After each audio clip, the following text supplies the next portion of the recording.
அன்புள்ள சகோதர சகோதரிகளே, உங்களுக்கு ஒரு நற்செய்தி. நாம் வரவிருக்கும் 2025 ஆண்டு ஜனவரி 1 365 நாட்களுக்கும் 365 தலைப்புகளின் கீழ் வேத வசனங்களை வாசித்து பகிர இருக்கிறோம்.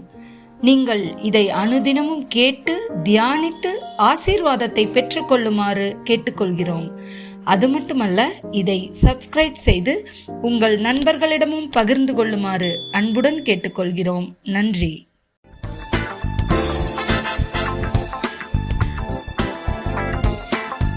இன்று நாள் 95.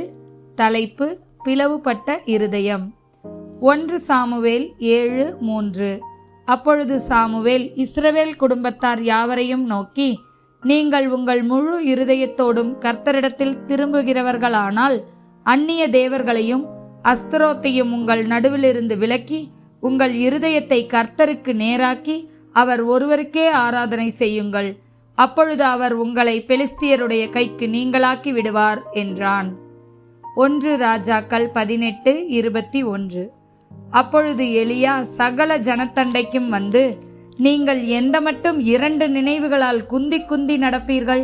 கர்த்தர் தெய்வமானால் அவரை பின்பற்றுங்கள், பாகால் தெய்வமானால் அவனை பின்பற்றுங்கள் என்றான். ஜனங்கள் பிரதியுத்தரமாக அவனுக்கு ஒன்றும் சொல்லவில்லை. ஏசாயா 29:13. இந்த ஜனங்கள் தங்கள் வாயினால் என்னிடத்தில் சேர்ந்து தங்கள் உதடுகளினால் மட்டும் என்னை கனம் பண்ணுகிறார்கள். அவர்கள் இருதயமோ எனக்கு தூரமாய் விலகி இருக்கிறது.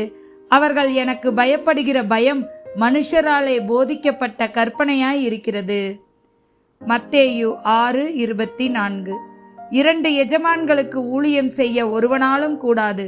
ஒருவனை பகைத்து ஒருவனை சிநேகிப்பான், அல்லது ஒருவனை பற்றி கொண்டு மற்றவனை அசட்டை பண்ணுவான். தேவனுக்கும் உலகப் பொருளுக்கும் ஊழியம் செய்ய உங்களால் கூடாது. யாக்கோபு 1:8. இருமனமுள்ளவன் தன் வழிகளிலெல்லாம் நிலையற்றவனாய் இருக்கிறான். யாக்கோபு 4:4 மற்றும் 8. விபச்சாரரே, விபச்சாரிகளே, உலக சிநேகம் தேவனுக்கு விரோதமான பகை என்று அறியீர்களா? ஆகையால் உலகத்துக்கு சிநேகிதனாய் இருக்க விரும்புகிறவன் தேவனுக்கு பகைஞராகிறான். தேவனிடத்தில் சேருங்கள், அப்பொழுது அவர் உங்களிடத்தில் சேருவார். பாவிகளே, உங்கள் கைகளை சுத்திகரியுங்கள்.